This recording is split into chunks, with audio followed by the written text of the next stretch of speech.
Hey everyone, today we will learn how we can filter and sort our data. So we have already seen how we can filter a data using this EQ function. It basically filters your data.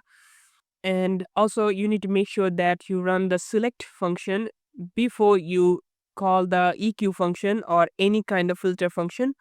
So this is the correct way of doing it and this is the wrong way of doing it. So let's use the EQ function more. So let's go to the get or post function and add a parameter options, and let's destructure that. We are expecting a key only public and default will be true. With this we will only filter the public post. Now we can add a EQ filter after the select statement, but first we need to store the query. So this piece of code actually gives you a query, a promise basically, and then we will be able to append it. But when you resolve the query, it will give you the actual data. So I will just remove this from here. So await query. So this will return query. And we need to modify it, so it should be let. Now we can add a condition. If only public option is true, then we're gonna reassign the query variable. It should be query equals to is public to true. Otherwise, we will get all the data. And now everything should work fine. And as you can see, it's working fine. But every post is now public. If I comment this out, now we have also the private posts. The public post has this view post button and the private post has this edit post button. You can also do an opposite equals check and reassign the query variable. Query not equals is public to true. Now we have all the private posts. All the rows that is not meeting the condition will be returned. So I can add a comment fetching only private hosts. And now let's say you want to fetch the data by the user. So you can add a user ID in the options.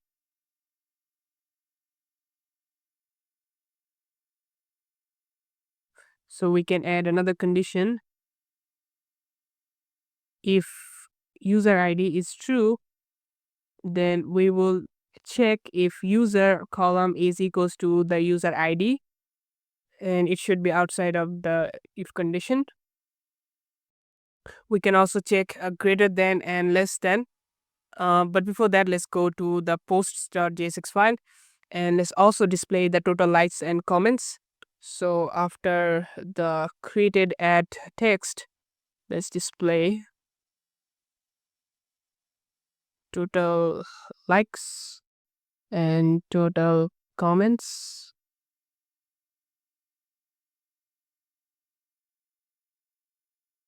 Total likes and total comments. Now we can see total likes and total comments. So now we can add a GT filter or greater than filter. So query dot GT. We want to have the post that has likes over 100. So let's add the column total likes and we want greater value than 100. Now we only have the post that has more than 100 likes. You can also change multiple filters. For example, we want post that has likes over 100 and also comments over 30. And all this post has more than 30 comments. You can also check less than. So I want all the posts that has less than 30 comments. So LT total comments is less than 30. And I can just comment this out.